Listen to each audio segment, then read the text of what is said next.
কাঠের সেতু যেন মরণ ফাঁদ।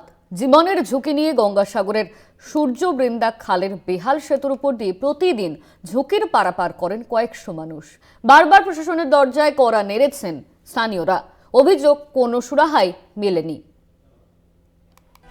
দক্ষিণ চব্বিশ পরগনার গঙ্গাসাগরের মধ্যপাড়া এলাকায় সূর্যবৃন্দা খালের ওপরে বেহাল কাঠের সেতু। বছরের পর বছর ধরে জীবনের ঝুঁকি নিয়ে নিত্য প্রয়োজনীয় কাজে ভগ্ন সেতু পারাপার করছেন গ্রামবাসীরা। খাল পারাপারের জন্য এই সেতুই ভরসা গ্রামবাসীদের। ছাত্রছাত্রী থেকে শুরু করে অসুস্থ রোগীর যাতায়াতের ক্ষেত্রে সমস্যার সম্মুখীন হতে হয়। কাঠের এই ভাঙা সেতুর কারণে প্রায় সময় দুর্ঘটনাও ঘটে। গ্রামবাসীদের অভিযোগ, ভোট আসে ভোট যায়। ভোটের সময় জনপ্রতিনিধিদের কাছ থেকে মেলে প্রতিশ্রুতি, কিন্তু ভোট মিটে গেলে সেই জনপ্রতিনিধিদের টিকিটুকু দেখা যায় না এলাকায়। গ্রামবাসীদের সমস্যার সমাধান আদৌ হয় না।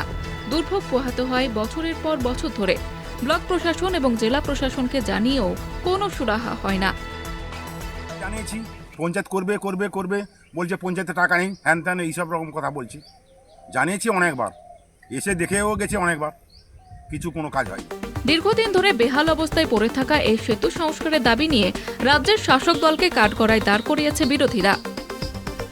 শাসক দলের নেতারা ঘুমোচ্ছে, শিলান্যাস করছে আর প্রতিশ্রুতি দিচ্ছে, ভোট আসছে ভোট যাচ্ছে, কিন্তু ব্রিজ আর হচ্ছে।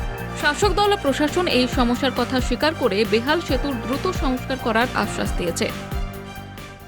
ওই সেতুটার জন্য 15 ফিনান্স থেকে যাতে রিপেয়ারিং হয়, রিপেয়ারিং না যাতে তৈরি হয়, তার জন্য আমরা প্রপোজালও গ্রহণ করেছি। আগামীতে তা অতি সত্বর করা হবে, আর ওটার সত্যি গুরুত্ব আছে এবং সেদিকে আমাদের নজরও আছে। গ্রামবাসীদের দাবি, এরকম প্রতিশ্রুতি আগেও দেওয়া হয়েছে। এখন দেখার বিষয় কতদিনে এই সমস্যা থেকে মুক্তি পায় গঙ্গাসাগর গ্রামের বাসিন্দারা। কোয়েল মণ্ডলের রিপোর্ট, কলকাতা টিভি।